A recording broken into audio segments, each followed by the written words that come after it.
Good evening, ladies and gentlemen. I'm your host for the evening, Christian Kachibombo, and welcome to our first studio episode of Creative Corner. The media entertainment industry across the world is growing rapidly, and there's an influx in creatives in big cities trying to find the knowledge and skill sets to break through in the media entertainment industry. So we're basically going to have a conversation with a couple of influential people in the media entertainment industry, and we're going to try and get a couple of answers for all the creatives out there in the world. Joining us today, we have a senior executive and co-owner of Fifth Season, Ninel Musson, and we'll just ask a couple of questions and we'll get straight into it. Ninel Musson, thank you very much for joining us. May you please just let people know what it is that you do and what exactly made you gravitate towards this specific sector? Well, I am the co-founder and I work as the COO of the Fifth Season, which is a creative entertainment agency. And so that includes an independent record label, and it includes the full management services, the full suite of management services that a music artist right now would need. So we identify artists, we invest in them and create music products for them. We market and sell that music as far and wide around the world as we can. And then we look after all of the day-to-day management functions as well. So from bookings to live shows, to social media, to endorsements, campaigns, merchandise, everything really. Marketing and the whole thing. Yeah, our aim is to work really deeply with a small group of selected artists. That's nice. And how long have you been running for? We started this company 10 years ago, so we've been running for a decade. Wow, that's impressive. And apart from the record label, you are quite decorated academically. What kept you going throughout all these years of studying, and were your fields of study handpicked to build you into what you are today? Well, I think that everything we do leads to who we are, at the end of the day. I think that I have studied a lot. I think, it's given me a broad understanding, a theoretical basis for business and commercial studies. I did a BCom and then I did international business and honors, and then I went back to business school and did a master's in marketing strategy specifically. That was my area of research. And I actually think there's so much that I still don't know. I think I'm going to be a lifelong student. I think school is actually the easy way of learning things. The harder way, sometimes the more impactful way of learning is through being on the job, to being in a certain situation and taking lessons from that. So I think I'm still learning about the music business, about creative artistry. There's constantly changes around marketing and branding, and all of those are learning opportunities that I take a lot from. What made you step out of the academics and jump into media entertainment and owning a record label? Was it something that you've always wanted to do? What inspired you actually? To be honest, I think entertainment and music picked me. Oh yeah? It wasn't something that I thought I would be doing at all. I studied pretty much, there was a path. I should have been, if I was working in the field that I was preparing through my studies, I would have been in finance. And I did have a little of that experience. But the whole time I was on campus as an undergrad, and even as I started working in corporate, I always had one foot in the door of the entertainment industry. And so at the time when I think it probably one of the most exciting times in South African music, which was 08, 09, I was involved in events. I was putting events together. I was throwing parties with different venues. Oh yeah? Getting to the DJ. Yeah, that's what I used to do. I used to do that. That was like a side hustle. It's how I used to make some extra money for school. And at the time that I was doing that, that was also the time of the rise of a lot of the big sort of entertainment brands. I think, DJs like Euphonic and Milkshake and Dimples, and we were all studying or on campus or related spaces at the same time. And so I was really just in the scene, I guess, part of the culture at the time. And there were a lot of opportunities. So, we didn't have a lot of professional management agencies looking after DJs at the time. But that was something that we found ourselves into. And as soon as we started building it out, that's how we actually ended up registering the Fifth Season. That's nice. That's really, really impressive. Now you are in a male-dominated industry. Yeah. Are there any advantages to being a woman in this industry? Well, I think that honestly, in most major industries, women are in the minority and underrepresented. And I think music is just one of those examples. I think, you become, for me, I'm quite accustomed to it. I don't think it's remarkable when I find myself in a boardroom with only, male voices and it's just me. When I am at shows and it's assumed that I'm actually not the figure of authority because I'm a female. I think there's still a lot of stereotyping that happens.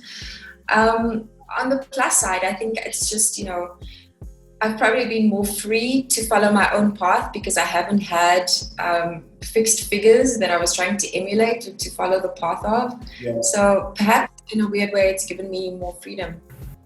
It's given you more freedom. How did Fifth Season come about? And you are the co-owner. You co-own with a gentleman called Benza.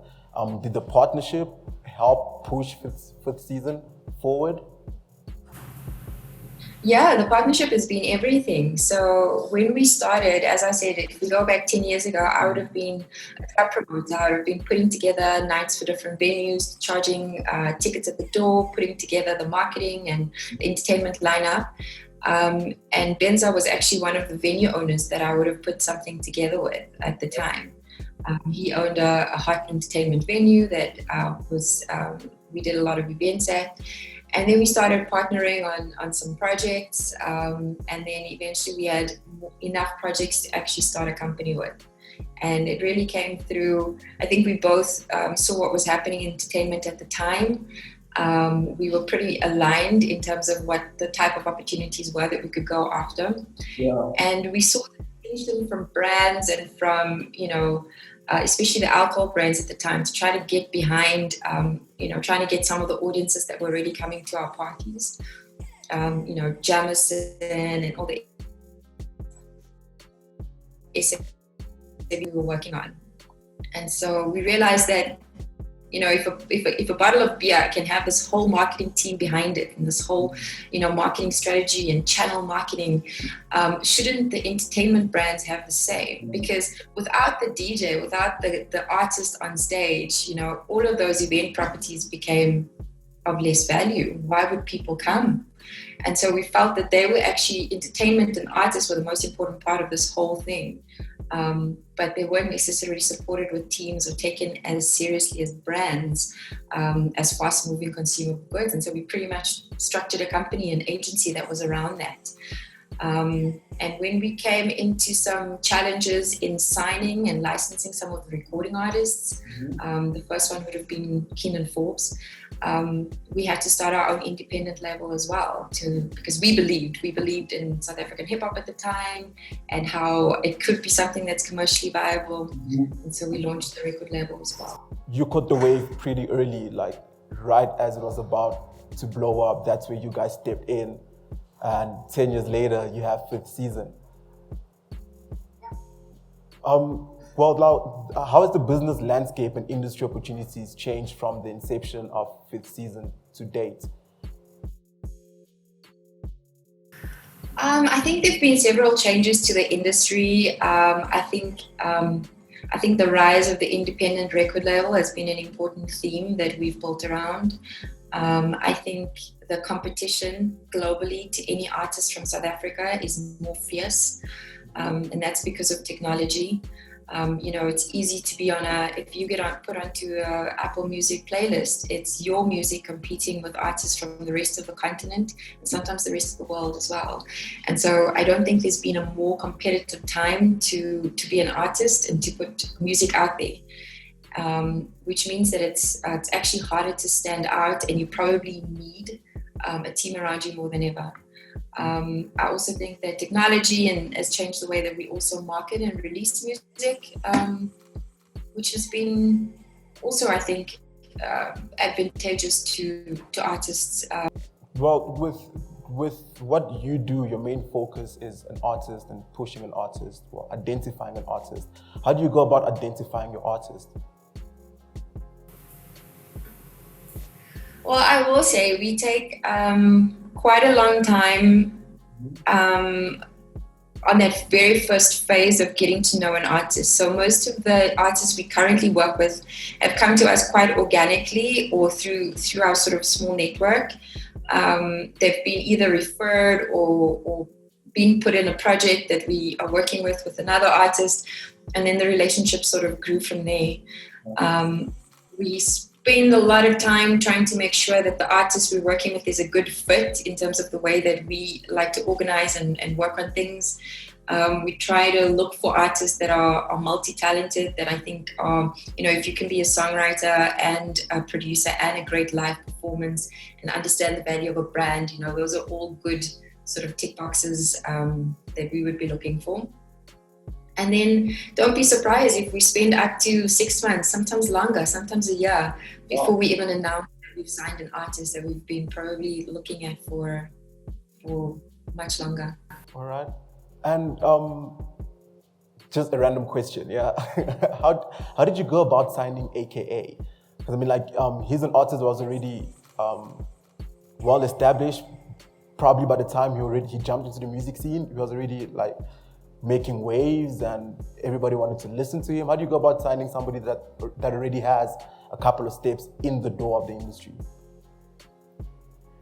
Actually, one of our key principles, and I think the process that we enjoy the most, is discovering artists that haven't yet established any kind of track record. Remember with AKA, this was 2008, 2009.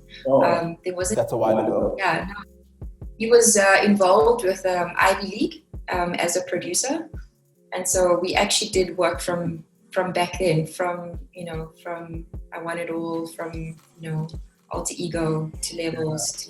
Congratulate me all the way. Well, that's...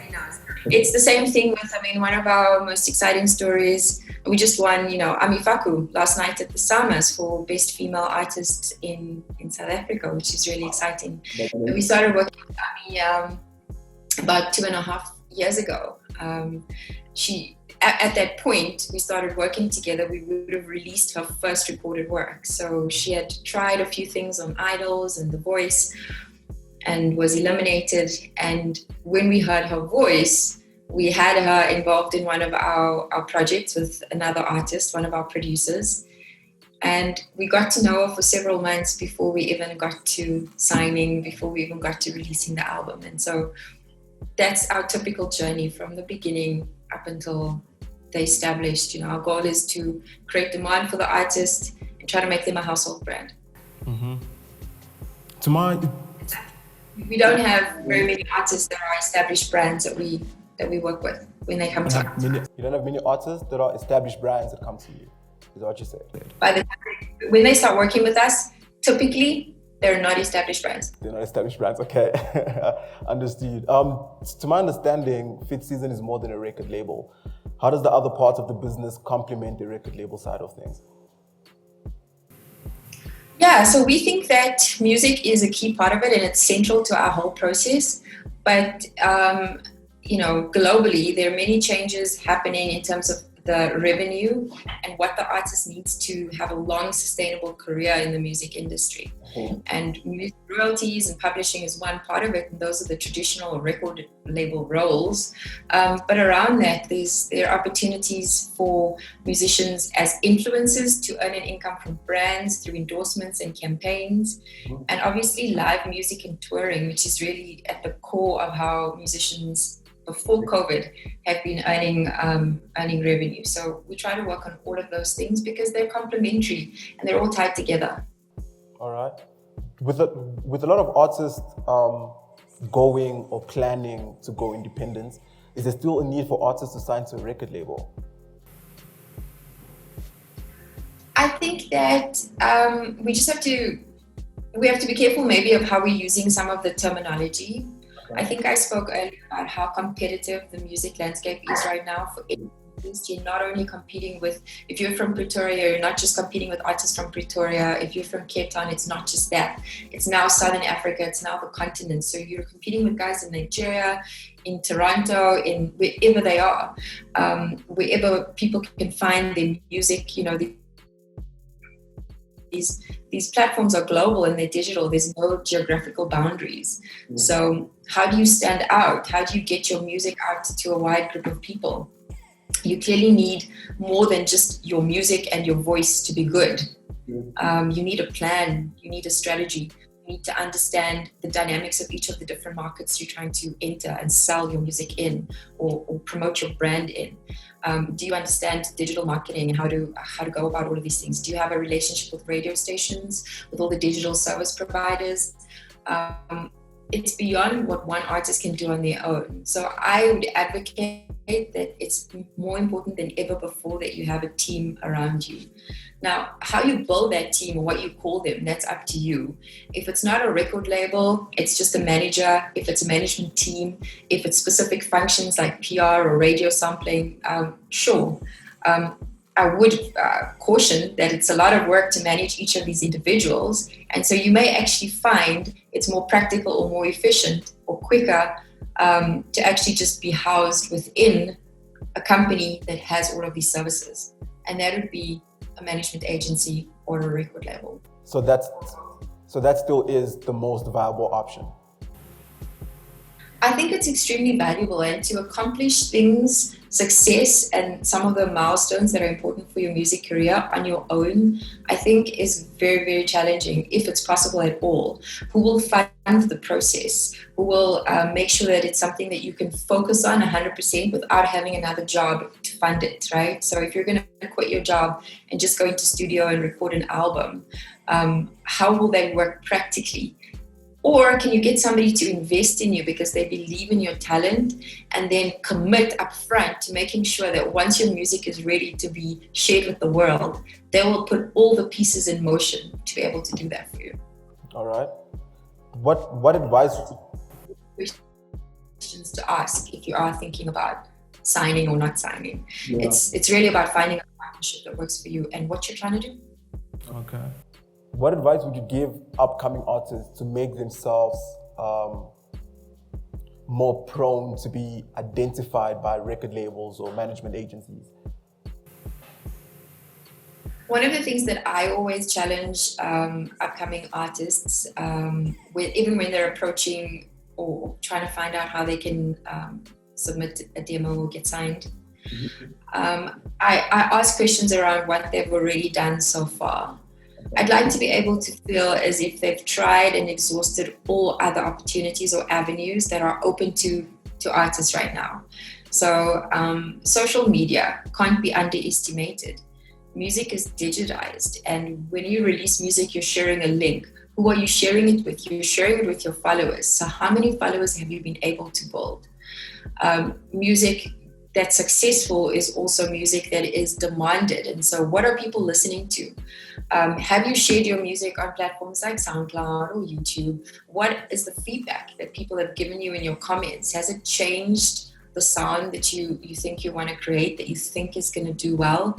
I ask a lot of these questions, and they're sort of those initial steps that as an artist, once you're decided you're going to take it seriously, these are some of the ways that you would test yourself. Test your sound, test your abilities before you actually need to get partners involved. All right. I hope everybody's taking notes of that. Having achieved so much in the past 10 years, I think Fifth Season has been doing very, very well, and you also yourself as an individual has been doing very well. What is the future looking like for Ninel Musson and Fifth Season? I think there's still so much more that we need to do. I think we're lucky to have established a good reputation and track record over the last 10 years because of the success that we've managed to propel our artists to. And I think we are experimenting and taking on a lot more genres, different types of artists, which is exciting to us.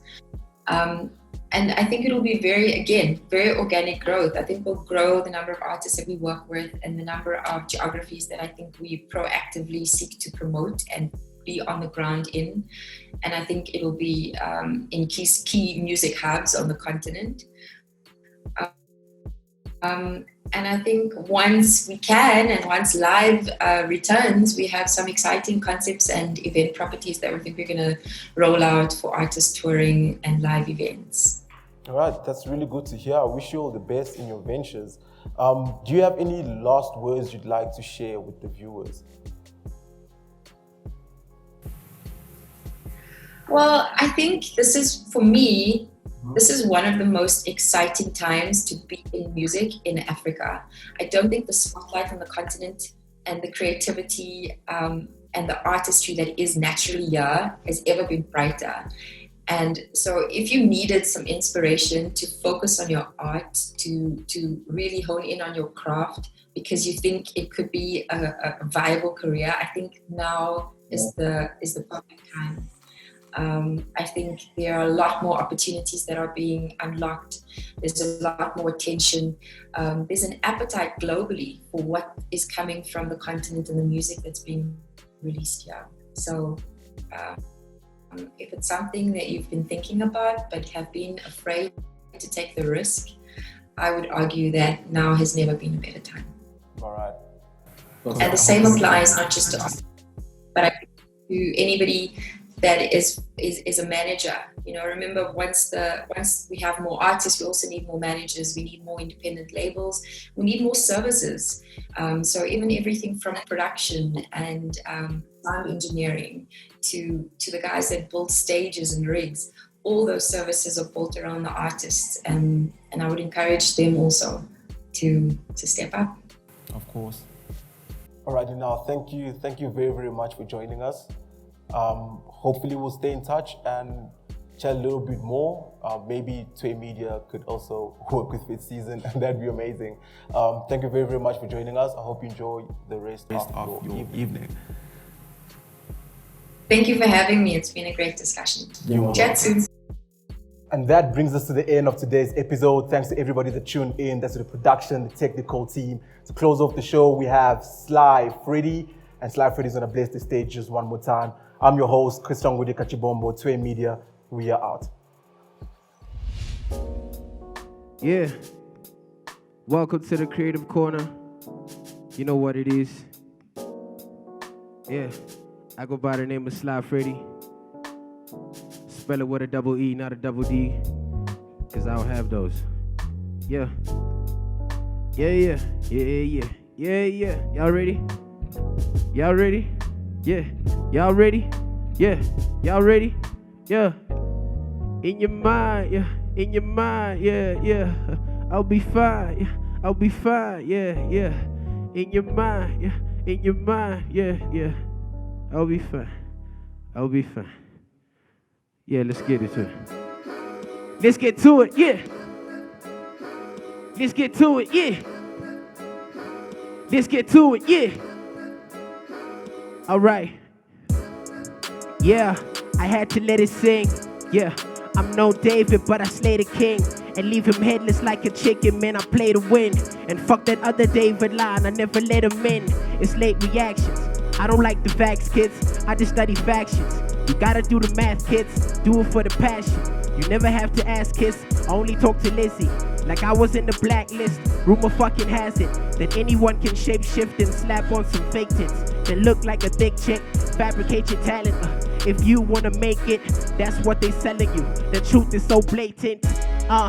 Like Nadia got a naked, I mean. I'm hung up on the image like it's a poster, I mean. I post up on the Insta, double tap on the screen. Now I'm tapping her belly like what you got in those jeans. I'm so genuine, yeah. And she love the wine, cause you know I lays it down. Put it in her spine. She told me the DIA son up in the foot. In the background was nice sounds that I feel like good. Yeah, you got me hung up. Like I was into dominatrix, got me strung up. And every time I try to call, you always hang up like, what's up? Hello, are you even there? I guess I had to be prepared. I thought that you really cared. I was under illusions, caught in your deadly spells. Still a mindset, feel the vibrations. open up your eyes. You gotta be patient. Every time I try to teleport to different places, elevate my mind, cause I'm the one to leave the matrix. Did a nigga nasty, took me through the phases. Had my head heavy, smoking yellow pages. She called me poppin' when we get naked, I post up on her booty like I'm supplying the screen. The way I handle, I'm Kyrie Irving, she down for the team. Now she grabbing my pants, like what you got in those jeans. Got plumbing services, and she love the wine, cause she know I lays it down, put it in her spine. She told me that DIA set up in her foot. In the background was nice sounds that I didn't lose. Yeah, you know it's Freddie time. I can take it there, the whole 9. Fire flame emojis, I'm the candy man. Say my name 7 times and I'm a pop like melanin.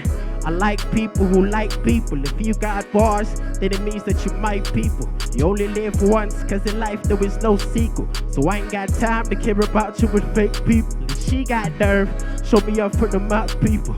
Had the thing cooked, singing notes like you my equal. And I ain't even know, kept rolling like Dunk Beatles. The marijuana smoke, too tight cause she like Kegels. I'm like, ooh. She called me Bobby when we get naked on me. I'm hung up on the booty like I'm supplying the street. The way I handle, I'm Kyrie Irving, she down for the tea. Now she grabbing my pants, like what you got in those jeans. Got plumbing services, and she love the wine, cause she know I lays it down, put it in her spine. Told me the DIA sent up in the foot. In the background was nice sounds of that. Freddie 2, yeah. Freddie 2, yeah. Freddie 2. Yeah, that was number 2. Yeah, now we go to number 3. Yeah, are you ready for the 3? Yeah, Freddie with the double E. Yeah, are you ready for the 3? Are you ready for the 3? Yeah. All right. It's just getting hot in here, shit. Yeah. This one's my favorite. It's called Tender. You know what I'm saying? It's about all these corrupt politicians chowing on money that should be going to the youth, you know what I'm saying? Yeah. In glasses, you skipping classes, thinking that it's a joke, but I understand you a lady. Mine's still full of hope, but imagine if you can fathom that you'll be woke, but you passive, acting like malice and now you broke. Yeah, raising the standard, it's not a hoax, I got honest. Tucked in my pocket like I'm the Pope, to be honest. Yeah, pass me the ballot like I'm a vote for a tyrant. Yeah, kill the impoverished and buy a boat with some stay funds. Tender, pass the fucking tender, nigga, I'm a spender. Woo, yeah, tender, pass the fucking tender, nigga, I'm a spender. Tender, pass the fucking tender, nigga, I'm a spender. Lockdown, got my ass on Tinder. Yeah, I'm wishing they told me that this would happen. Before I went to varsity, now I'm dancing in traffic, looking for opportunity to appeal to the masses. I don't even know if I'll make it, I'm skipping classes. I never mumble, I'm never using semantics. Living because my mama believes in what I imagine. Let it sink in a second place like a basket. My second name Tyler, cause technically I'm a bastard. It's not my birthday, I'm playing FIFA with Rashford. I'm not a fan, but the squad came with the package. Minister Mayor, I'm asking for you to pass it. Busy rolling in money like honey, go ahead and cop it. It's not yours, nigga, it's not yours. That was meant for the people who sleep on the hard floors, yeah. Meant for me, meant for kids like me with degrees and ambition to conquer them top floors, yeah. Raising the standard, it's not a hoax, I got honest, yeah. Tucked in my pocket like I'm the Pope, to be honest, yeah. Pass me the ballot like I'm a vote for a tyrant, yeah. Kill the impoverished and buy a boat with some stay funds. Tender, pass the fucking tender, nigga, I'm a spender, woo. Yeah, tender, pass the fucking tender, nigga, I'm a spender, woo. Yeah, tender, pass the fucking tender, nigga, I'm a spender, woo. Yeah, tender, pass the fucking tender, nigga, I'm a spender, woo. Yeah, tender, pass the fucking tender, nigga, I'm a spender, woo. Yeah, tender, pass the fucking tender, nigga, I'm a spender. Yeah, B-Task. Sly Freedy, yeah. Woo. Can I get some water? Please pass me the water. Sabe Tana, yeah. Let's get it. yeah. Something 20 ounce, put me punch, yeah. This kage ladder, I'm done, yeah. Let's get it, yeah. I got passion, yeah. I be rapping, yeah. I'm the reason kids are woke, I call it fashion, yeah. Man, I'm tired of all these bitches fake as plastic, yeah. All my niggas ready know that I'm a natural, yeah. I'm a natural, yeah. I'm an addict to this music, got me laughing, yeah. But the game is black and white like Charlie Chaplin, yeah. About to fuck your honey with a passion, yeah. I'm a natural, yeah. Yeah, Messiah, yeah. Sammy 20 ounce, put me back. Bis kage la vanta, yeah. Sammy 20 ounce, put me back, yeah. Sally trash, yeah. Yeah, Messiah, yeah. Sammy 20 ounce, put me back, yeah. Bis kage la vanta, yeah. Sammy 20 ounce, put me back, yeah. Sally trash, yeah. Yeah, Messiah. Yo, a young swisher sweet. Before we go to the club, let's get something to eat. I was thinking Shamrock if you want some meat, or we can hit up Mickey D's if you want a treat. She told me let's eat, so we hit the streets. Down the Cathcart Road, looking for police, cause I ain't got it this. Giuliano busy running, yeah, with the name of this, and I don't even know that I'm covered, yeah. I got nothing, yeah. Call my nigga, Joe, you gotta send me something, yeah. I don't want this honey thinking that I'm bluffing, yeah. About a minute later, now my phone is buzzing, yeah. That's my cousin, yeah. I saw me 20 ounce, put me back, yeah. Bis kage la vanta, yeah. I saw me 20 ounce, put me back, yeah. Sally trash, yeah. Yeah, Messiah, yeah. Saw me 20 ounce, put me back, yeah. Bis baligana na makat, yeah. Saw me 20 ounce, put me back, yeah. Sally trash, yeah. Yeah, Messiah, yeah. Saw me 20 ounce, put me back, yeah. Bis baligana na makat, yeah. Saw me 20 ounce, put me back, yeah. Sally trash, yeah. Yeah, Messiah, yeah. Yo, this road through the hood started at the YOLO Lounge. We now in the hood. A low Macy Gray sipping till you see the sun. She was all good till this nigga came with a gun. Stopped all the fun for a little strange. La matita no lame, man, they will never change. Sapi washi must put me pad.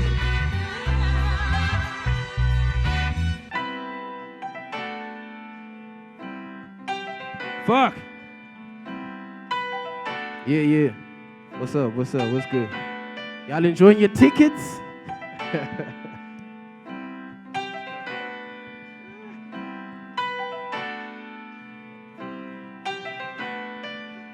Yeah, I got the juice. Yeah, I got the juice. Yeah, I got the juice. Yeah, I got the juice. Let's go. Summer 20 ounce fun too. Summer 20 ounce fun.